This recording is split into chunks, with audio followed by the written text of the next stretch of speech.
नमस्कार मित्रांनो, सध्याच्या घडीचा शाळा स्तरावरचा सगळ्यात महत्त्वाचा विषय म्हणजे निपुण महाराष्ट्र कृती कार्यक्रम। तर मित्रांनो, सध्याच्या घडीचा जो आपला हा कार्यक्रम सुरू आहे याचा आता चौथा टप्पा लगेचच येणार आहे, म्हणजे 20 एप्रिल 2025 चा। आणि या अंतर्गत आपल्याला परत एकदा विद्यार्थ्यांची स्तर निश्चिती करून घ्यायची आहे। तर मित्रांनो, 20 एप्रिल 2025 करिता जो आपला टप्पा क्रमांक 4 आहे निपुण महाराष्ट्र कृती कार्यक्रमाचा, या अंतर्गत आपण आजच्या या व्हिडिओमध्ये नवीन प्रश्नपत्रिका पाहणार आहोत। आणि या प्रश्नपत्रिका ज्या असणार आहे ते इयत्ता 3री ते 5वी साठी असणार आहे आणि विषय असणार आहे भाषा आणि मराठी।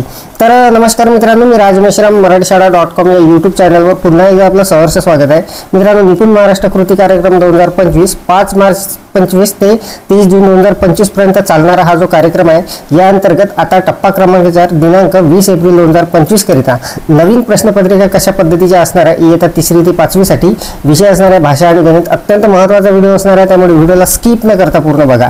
चॅनलवर जर नवीन असाल तर चॅनलला सबस्क्राइब करायला विसरू नका आणि व्हिडिओ जर आवडला तर व्हिडिओला लाईक व शेअर करा। चला तर मग सुरू करूया।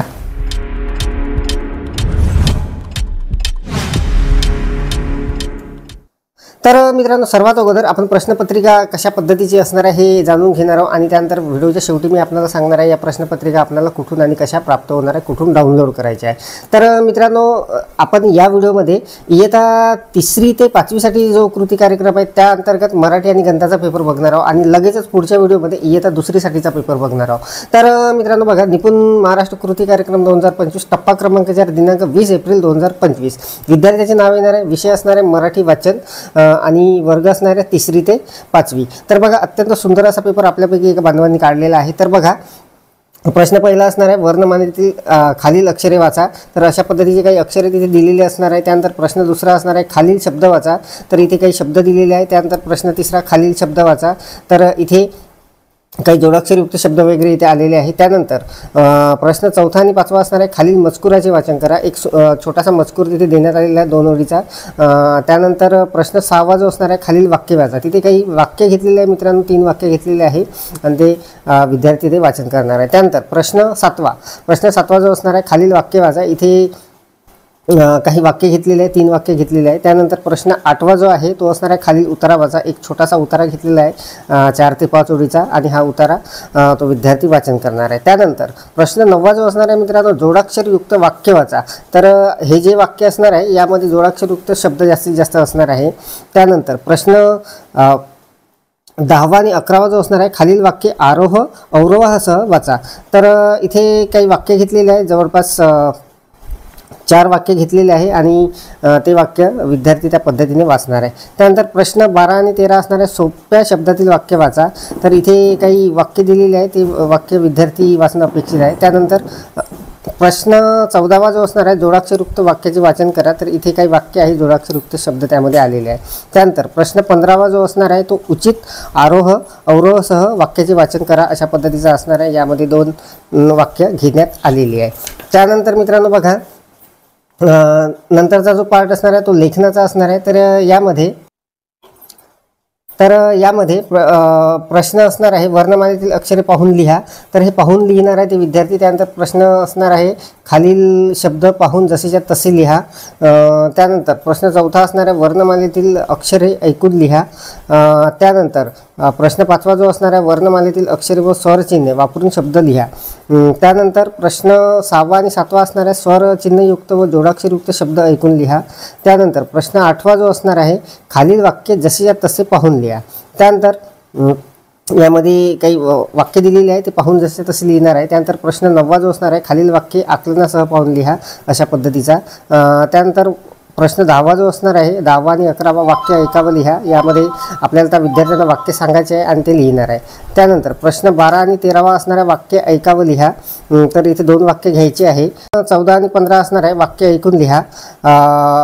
तर आपल्याला काही वाक्य सांगायचे आहे आणि ते वाक्य ते ऐकून लिहिणार आहे। श्रुतलेखन असणार आहे। आणि प्रश्न 17 आणि 18 असणार आहे ऐकावं लिहा।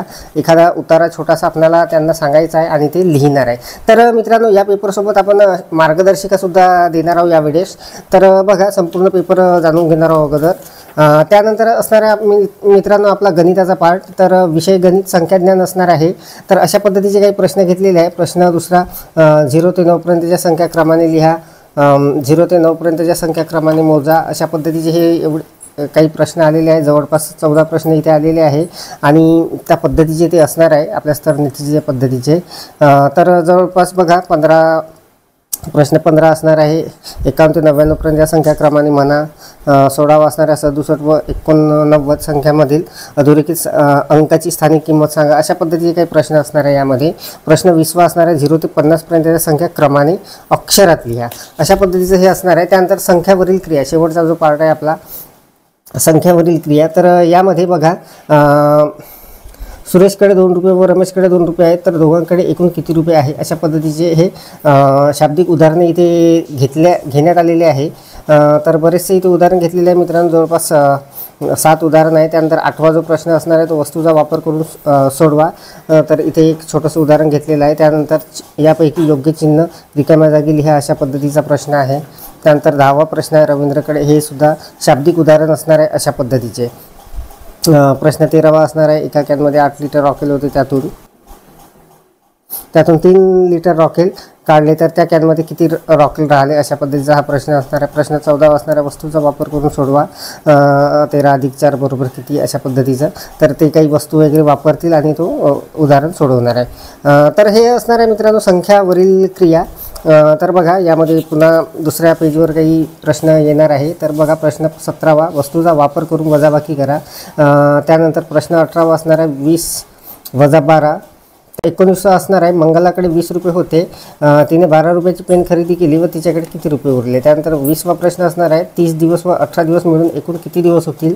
अशा पद्धतीचे हे शाब्दिक उदाहरणं इथे दिलेले आहे. सुमनने प्रश्न 21वा असणार आहे, सुमनने 24 दिवस व राधाने 26 दिवस काम केले तर दोघींनी मिळून एकूण किती दिवस काम केले.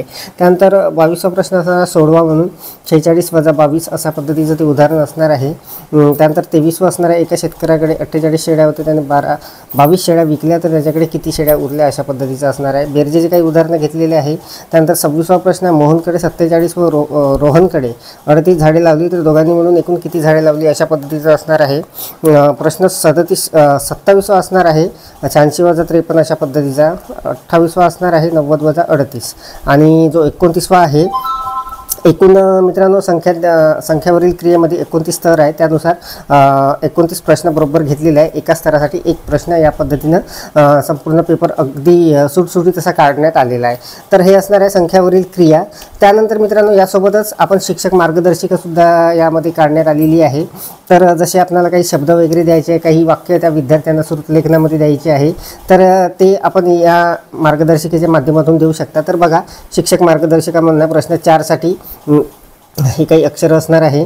प्रश्न 5 साठी शब्द असणार आहे. त्यानंतर प्रश्न 6 आणि 7 साठी लस्सी, चंदन, किस्सा, गप्पा अशा पद्धतीचे हे जोडाक्षरयुक्त शब्द येणार आहे. प्रश्न 11, 10 आणि 11 साठी काही वाक्य इथे आलेले आहे. गहू चक्कीत दळतात, तिचा सल्ला आवडला अशा पद्धतीचे. आणि प्रश्न 12, 13 साठी आई खूप काळजी घेते, चैतन्य माझ्यासोबत चल अशा पद्धतीचे वाक्य आहे. त्यानंतर प्रश्न 14व्या साठी गुरनुली हे गाव नदीकाठी वसलेले आहे अशा पद्धतीचा प्रश्न आहे.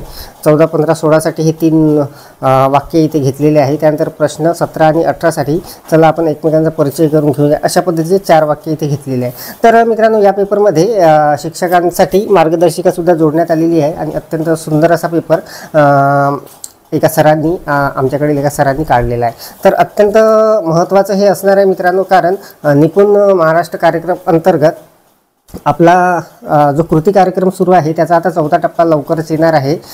सोबतच मित्रांनो संकलित मूल्यमापन सुद्धा सुरू आहे, त्याचे सुद्धा पेपर सुरू आहे आणि आपल्याला सोबतच हे जे आहे निपुण महाराष्ट्र कृती कार्यक्रम अंतर्गत टप्पा 4 जो आहे 20 एप्रिलचा तो सुद्धा आपल्याला घ्यायचा आहे. तर त्या अंतर्गत मित्रांनो आपल्याला इयत्ता 3री आणि 4थीसाठी मराठी आणि गणिताचा पेपर अशा पद्धतीचा हा घेता येणार आहे. जर आपल्याला पेपर आवडलेला असेल तर मला नेहमीप्रमाणे व्हॉट्सअपला मेसेज करा, मी आपल्याला याची PDF लगेचच पाठवणार आहे. तर मित्रांनो लगेचच आपण पुढचा जो व्हिडिओ असणार आहे तो इयत्ता 2रीसाठी असणार आहे. टप्पा क्रमांक 4 20 एप्रिल 2025 साठी इयत्ता 2रीचा मराठी आणि गणिताचा जो पेपर असणार आहे तो आपण बघणार आहोत याच्या समोरच्या व्हिडिओमध्ये. तर मित्रांनो या व्हिडिओमध्ये एवढंच. व्हिडिओ जर आवडलेला असेल तर लाईक करा, शेअर करा आणि माझ्या मराठीशाळा.com या यूट्यूब चॅनलवर जर नवीन असाल तर चॅनलला सबस्क्राईब करायला विसरू नका. पुन्हा व्हिडिओ असा एका नवीन माहितीचा नवीन अपडेटसह. तोपर्यंत धन्यवाद.